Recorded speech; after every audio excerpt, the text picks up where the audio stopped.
Once again. आज जो आपला सेशन असेल तो रोटेशनल डायनॅमिकमधला पुढचा पॉईंट असेल. कालच्या व्हिडिओमध्ये आपण थेरम ऑफ द परपेंडिक्युलर आणि theorem of the parallel axis हे दोन्ही पण घटक बघितलं होतं राजे. आज आपण जो पुढचं सेशन पाहणार आहोत तर त्याच्यामध्ये expression for the angular momentum in the term of the moment of the inertia. बच्चा लोक, आपण जो आज पाहणार आहोत व्हिडिओ ते मोमेंट ऑफ इनर्शियाचा असेल. याच्यामध्ये तुम्हाला पहिल्यांदा मी सांगतो काय काय गरजेचं. डायग्राम हवीच असेल तर या इथं बाजूला मी डायग्राम मोठी करून दाखवतो. ही तुमची डायग्राम असेल. ओके, या डायग्राममध्ये अशा प्रकारचं डायग्राम काढायला तुम्हाला विचारलं म्हणजे चांगलं जातं की एक्सप्रेशन काय आहे. तर बाळांनो इथं बघा, expression for angular momentum okay in term of the moment of inertia ही तुमची हेडिंग आहे. ओके, तर याच्यामध्ये आपल्याला काय सांगितलं जातं तर याच्यामध्ये अँग्युलर मोमेंटममध्ये यामध्ये कोण कॉन्स्टंट आहे हे बघा. इथं मी गोल सर्कल करतो, हे ओमेगा कॉन्स्टंट आहे. ओमेगा म्हणजे अँग्युलर वेलॉसिटी है ना. मग आपल्याकडे इथं बॉडी येतं हे येतं बघा, M1 M2 M3 M4 असं नाही आहे. रिजिड बॉडी आपण कसंही काढू शकतो, आपल्या मनावर आहे. या एक्सप्रेशनमध्ये याच्यामध्ये सांगितलेलं आहे consider a rigid body rotating uniform. काय म्हटलं? युनिफॉर्म. लक्षात ठेवा इथं काय सांगत आहे. युनिफॉर्म अँग्युलर वेलॉसिटी अंडरलाईन करतो मी. युनिफॉर्म अँग्युलर वेलॉसिटी ओमेगा आहे. About an axis passing through the point O. हे कशातून पास होत आहे? ओ मधून.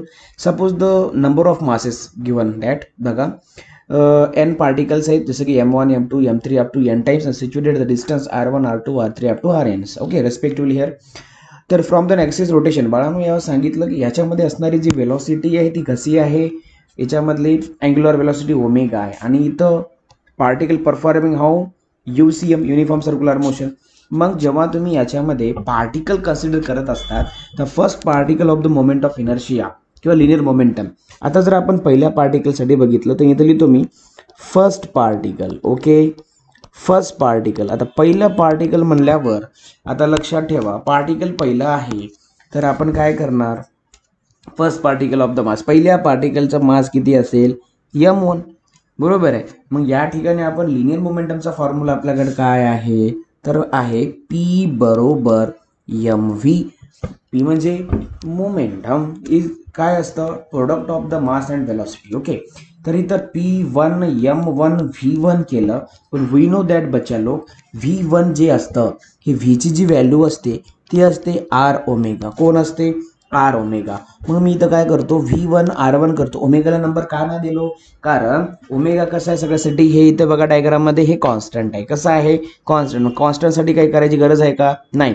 मग तशाला तसं. हा पहिला पार्टिकल झाला. आता जर समजून घ्या असं आपण दुसरं पार्टिकल धरूया. ओके, हे बघूया. इथं पहिलं P1लाच कव्हर करूया. P1 बरोबर हे M1 आणि V1च्या ठिकाणी ही व्हॅल्यू आपण अंडरलाईनवाली पुट करूया. काय असेल? R1 omega. काय असेल? R1 omega. मग आता हे काय झालं आपलं तर हे झालं M1 R1 ओमेगा. कोणतं पार्टिकल? पहिला पार्टिकल. हे झालं कायसाठी? फक्त P. पण आपल्याला अँग्युलर मोमेंटम जे आहे कोण? Angular momentum of the first particle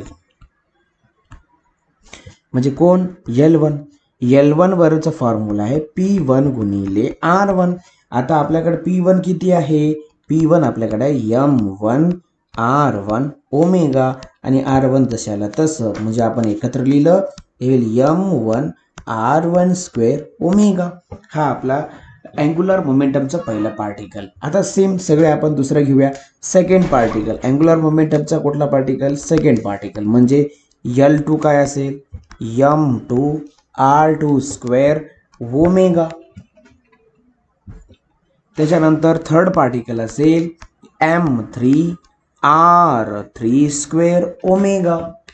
तसं करत करत करत करत number of particle MN RN square omega. हे आपले किती पार्टिकल झाले? Total number of. बरोबर आहे. मग आपण पुढे काय करूया?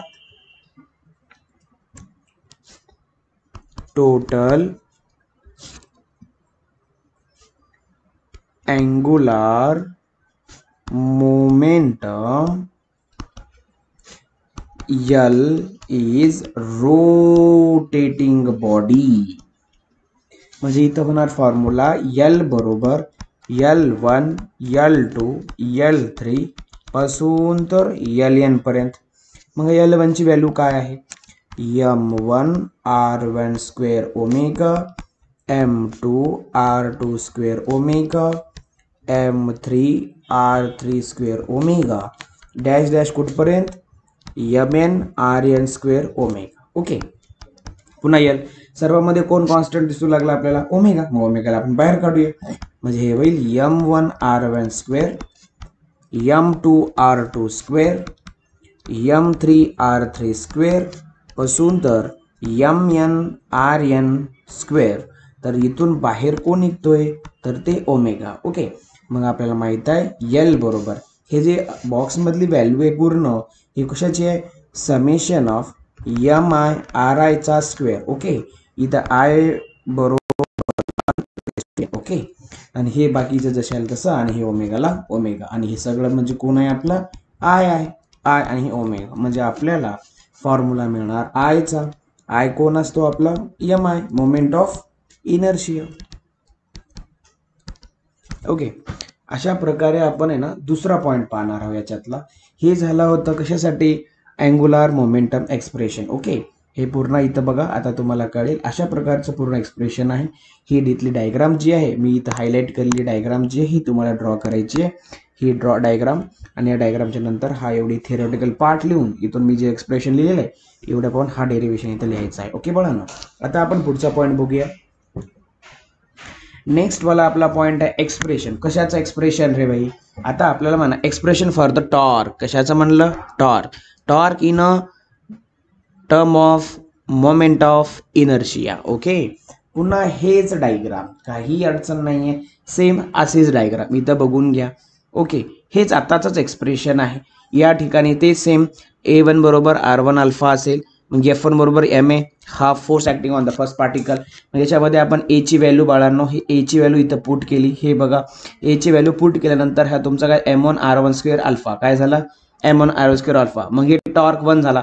मग टॉर्क 2 काय तरी बघा थोडं सांगतो थोडक्यामध्ये तुम्हाला कळेल की या ठिकाणी आपल्याला टॉर्क जो मिळेल टॉर्क वाला फर्स्ट पार्टिकल है ना. टॉर्क वाला फर्स्ट पार्टिकल पहिला पार्टिकल तुम्हाला काय सांगायला ते की आपण ते एफ आरचं व्हॅल्यू पुट करून टाकलं ना तर m1 r1 square alpha torque 2 भेटेल m2 r2 square alpha torque 3 काय भेटेल m3 r3 स्क्वेअर अल्फा. असं ॲप टू n टाइम्स. यांची गरज नाहीये तरी पण घेऊन टाकूया डॅश डॅश डॅश डॅश कुठपर्यंत टी टॉर्क n म्हणजे mn rn स्क्वेअर अल्फा. बच्चा लोक सर्वाला आपण total torque acting on a body total torque एकत्र जर केलं तर इथे लिहूया आपण टोटल टॉर्क बरोबर torque 1 torque 2 torque 3 up to torque n. मग हे काय होणार टॉर्क 1 ची m1 r1 square alpha m2 r2 square alpha पासून mn rn स्क्वेअर अल्फा. याच्यामध्ये कोण कॉमन आहे अल्फा. म्हणजे m1 r1 square m2 r2 square plus up to mn rn square आणि अल्फा काय आपला बाहेर.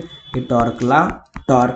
मग टॉर्क बरोबर हे पूर्ण कशी आहे समेशन ऑफ कायची व्हॅल्यू आहे समेशन ऑफ I बरोबर 1/n mi ri स्क्वेअर आणि हे बाहेरचा कोण अल्फाला अल्फा. म्हणजे टॉर्क बरोबर हे झालं पूर्ण I आणि हे अल्फा. म्हणजे पूर्ण जे I ची व्हॅल्यू आहे ती आहे समेशन ऑफ I बरोबर 1/n mi ri स्क्वेअर. हे आपला मोमेंट ऑफ इनर्शियाचा आपला पहिलाच फॉर्म्युला आहे बाळांनो. ओके नाही.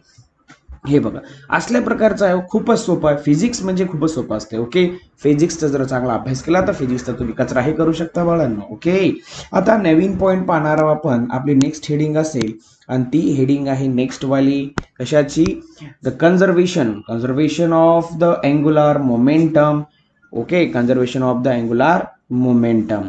याच्यामध्ये स्टेटमेंट काय सांगितलं if no external torque act on a body कुठल्याही बाहेरचा no external torque on the body, the angular momentum of the body is remains constant. Okay बच्चा लो, आता हे स्टेटमेंट जे आहे काय म्हणतं, हे स्टेटमेंट बघा इथं प्रूफ केल्यानंतर आपल्याला अँग्युलर मोमेंटमचा फॉर्म्युला माहिती आहे, एल बरोबर आर क्रॉस पी. काय आहे हे, एल बरोबर, आता हे जे दाखवलेला फॉर्म्युला आहे एल बरोबर आर क्रॉस पी, याला प्रूफ करण्यासाठी या ठिकाणी आपण याचा डेरिव्हेटिव्ह घेतलं. काय घेतलं, डेरिव्हेटिव्ह. बघा इथे सांगितलेलं आहे डेरिव्हेटिव्ह घेतल्यानंतर काय होणार बाळांनो, हे बघा याला यू डॉट व्ही प्रोडक्ट वापरायचा. कोणता, यू डॉट व्ही, बरोबर आहे ना. म्हणजे कसं, याला ठेवायचं, याचं डेरिव्हेटिव्ह घ्यायचं. बघा आर ठेवलं, याचं DP by D T plus, आता डी जे ठेवलं होतं त्याचं डेरिव्हेटिव्ह घ्या आणि जे शांत होतं त्याचं डेरिव्हेटिव्ह, बघा हे ठेवलं याचं डेरिव्हेटिव्ह घ्या, हे ठेवलं याचं डेरिव्हेटिव्ह घ्या. ओके, हे आहे यू डॉट व्ही. पाहिजे असेल तर फॉर्म्युला, तर बघा यू ठेवा D V by D X plus कोण ठेवलं, आता व्ही ठेवा D U by D X. Okay, या फॉर्म्युल्याला याला आपण प्रोडक्ट रूल म्हणतो. काय म्हणतो, product rule. Okay, product rule इथं दाखवलेला आहे. ओके, पुढे बघा D R by D T म्हणजे वेलॉसिटी म्हणजे काय, चेंज बाय टाइम, बरोबर आहे. डी आर म्हणजे काय, बदल होणार, D T R by time म्हणजे तुमचं कोण आहे, वेलॉसिटी, आणि DP by DT pressure by time म्हणजे कोण, तुमचा फॉर्म्युला आहे. का, कारण की आपल्याला सांगितलेलं होतं, हे बघा आर ला आर या पूर्णाच्या ठिकाणी कोण ठेवा, एफ, म्हणून मी इथं काय ठेवलं, एफ.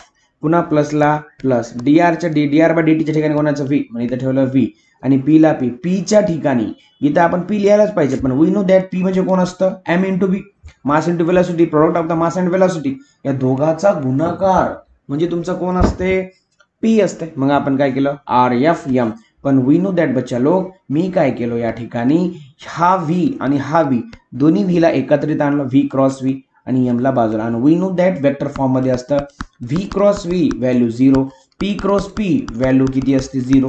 तेच मी इथं पुट केलं, व्ही क्रॉस व्ही म्हणजे 0 आणि आर क्रॉस एफ म्हणजे टॉर्क. मग इथं काय केलं, कोण उरलं आता, हे सगळं 0 आर आणि एफ, हे दोन गोष्टी उरल्या बाळांनो. म्हणजे डीएल बाय डीटी म्हणजे कोण उरलं तुमच्याकडं, टॉर्क. कोण उरलं, टॉर्क.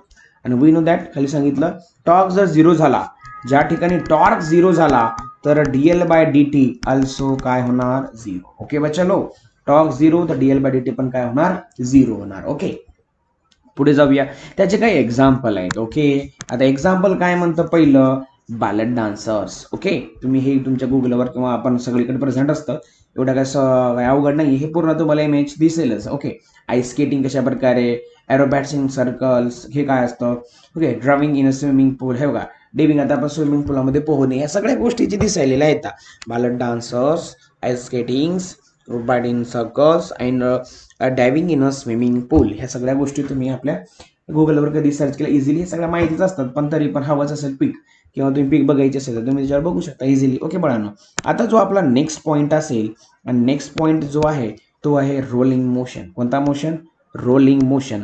आणि रोलिंग मोशन सगळ्यात महत्वाचा सेक्शन आहे याच्यामध्ये बाळांनो, की रोलिंग मोशन करतं तरी काय काम. ओके, रोलिंग मोशन हे काय आहे, रोलिंग मोशनचं एक्सप्रेशन काय आहे ते आपण या ठिकाणी पाहणार आहोत. ओके, जर या ठिकाणी जर आपण रोलिंग मोशनचं एक्झाम्पल घेतलं तर आपल्या सर्वांना माहिती आहे, जे आपण लहानपणी घसरगुंडी वगैरे आपण जो खेळायचो बाळांनो, या सगळ्या गोष्टीवर आपण खेळायचो. त्यानंतर एखादी रोलिंग बॉडी आहे, उंचावरून एखादं फॉर्म आहे, तो एखादा रॉड आहे किंवा एखादं काही असेल, टिफिन आहे, काही आपण जो वरून खाली सोडलं तर ते घसरत घसरत कुठे येत असते, खालच्या बाजूला येत असतं. तर त्याचे कशा बाजूने म्हणजे कशा प्रकारे ते खालच्या बाजूने येतं त्याची डायग्राम तर मी इथं बाजूला दिलेलीच आहे. ओके, ही तुमची डायग्राम आहे, दिसते असेल तर बघा, मी इथं स्टार करतोय, ही जी डायग्राम आहे याच्यामध्ये एक ऑब्जेक्ट आहे या ठिकाणी, हे बघा, हा जो दिसत असेल थोडा वर मोठा करतो, हा जो ऑब्जेक्ट आहे, ओके बॉईज वेट, हा जो ऑब्जेक्ट आहे त्या ऑब्जेक्टला आपण काय करणार आहे, रोलिंग फॉर्म मध्ये नेणार आहे. ओके, तर बघा या ठिकाणी हा इथे दिसलेला हा जो आहे हा पुन्हा फिरत फिरत फिरत फिरत फिरत फिरत या बाजूने कुठं आलेला आहे, या ठिकाणी आलेला आहे. ओके, हे आपले असे ऑब्जेक्ट. ओके, एक रिजिड बॉडी सपोर्ट, त्याचा मास आहे, रेडियस आर आहे, रोलिंग करत करत ते खालच्या बाजूने येत आहे, स्लायडिंग करत करत ते थिटा तुमचा अँगल क्रिएट करत आहे. अँगल क्रिएट केल्यानंतर बाळांनो या ठिकाणी तुम्हाला काय सांगितलं, की याच्यामध्ये असणारी कायनेटिक एनर्जी आणि पोटेन्शियल एनर्जी, हे बघा कायनेटिक एनर्जी आणि पोटेन्शियल एनर्जी असे दोन्हीही त्याच्यामध्ये प्रेझेंट असतात. ओके, स्थितीज ऊर्जा आणि गतिज ऊर्जा का दोन्ही गरजेचे असतात ते पण सांगतो बाळांनो. तुम्हाला सर्वांना माहित आहे की जेव्हा हे दोघंही एकत्रित असतात, ओके, आपण त्या अगोदर टोटल एनर्जी एकदा फाइंड करून दाखवतो तुम्हाला मी काय असते, ओके, रोलिंगमध्ये. आता नुसती जे कायनेटिक एनर्जी आहे, टोटल कायनेटिक एनर्जीमध्ये काय ट्रान्सलेशन कायनेटिक एनर्जी, ट्रान्सलेशनसाठी इथे लिहितो मी total kinetic energy. Total kinetic energy म्हणजे कोणाकोणाची बेरीज असते, एक असते ट्रान्सलेशनल कायनेटिक एनर्जी आणि रोटेटिंग किंवा rotational kinetic energy. Okay, translation म्हणजे कोण, हाफ एम व्हीचा वर्ग आणि हे कोण होतं, हाफ आय ओमेगाचा स्क्वेअर. ओके, आणि आपल्याला माहित होतं की आय बरोबर कोण आहे, एम केचा वर्ग, कारण की रेडियस ऑफ द गायरेशन, आणि ओमेगा म्हणजे कोण, व्ही बाय आर किंवा व्ही बरोबर आर ओमेगा, हे तर आपलं रिलेशन आहे. मग आपण काय करू, याला आपण ई पकडू. मग ई बरोबर, ओके, या सगळ्यामध्ये जे जे कॉमन आहे त्याला बाहेर काढून टाकूया पहिल्यांदा, चालेल ना. हे बघा, या ठिकाणी मी काय करतो, 1/2 इथं पण आहे, 1/2 इथं पण आहे. ओके, आता दुसरं काय आहे का, नाही आहे, पण इथं यम आहे, बरोबर आहे. मग आपण काय करूया, पहिले व्हॅल्यू पुट करून टाकूया. कोणाकोणाचे बघा, 1/2 यम व्हीचा वर्ग, 1/2 यम केचा वर्ग, आणि हे आहे ओमेगाचा वर्ग. ओके, पण ओमेगाच्या ठिकाणी आपण काय करणार आहोत, व्ही छेदात आर घेणार आहोत, आणि ओमेगाचा वर्ग तर याचाही काय होऊन जाईल, वर्ग होऊन जाईल. मग आपण याला सॉल्व्ह करूया. हाफ एम व्हीचा वर्ग प्लस हाफ एम केचा वर्ग, व्हीचा वर्ग छेदात आरचा वर्ग. आता मला सांगा, याही बाजूला 1/2, याही बाजूला 1/2, इथे पण एम आहे, इथे पण एम आहे, इथे पण व्ही आहे, इथे पण व्ही आहे, म्हणजे मी हाफ एम व्हीचा वर्ग कॉमन काढल्यानंतर इथं 1 प्लस इथं केचा वर्ग आणि खाली आरचा वर्ग राहिला.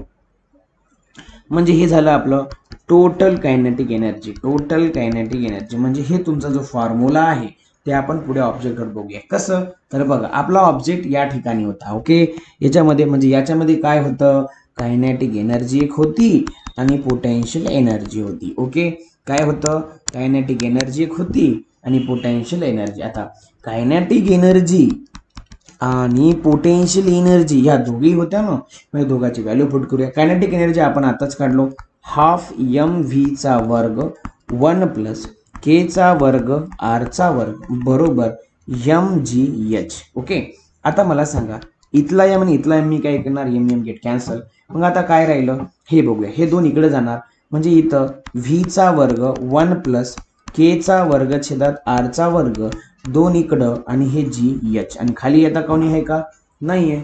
आता मग काय करू, याला इकडं आणूया, म्हणजे व्हीचा वर्ग बरोबर 2 जी एच छेदात 1 प्लस केचा वर्ग छेदात आरचा वर्ग. ओके, आता आपण काय करूया, याचा स्क्वेअर रूट घेऊया.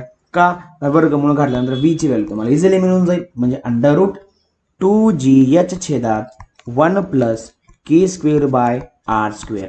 हे तुमची काय आहे, वेलॉसिटी आहे. ओके, आता बाकीचं जे डायग्राम दाखवलेलं आहे हे बघून घ्या. इथे तुमची वेलॉसिटी प्रेझेंट आहे आणि वेलॉसिटीच्या नंतर कुठे गेली स्क्रीन, वेट, हे बघा, या ठिकाणी वेलॉसिटी प्रेझेंट आहे. वेलॉसिटीच्या नंतर तुमची इथं एस बरोबर, हे इथं बघा डायग्राममध्ये हे थीटा आहे.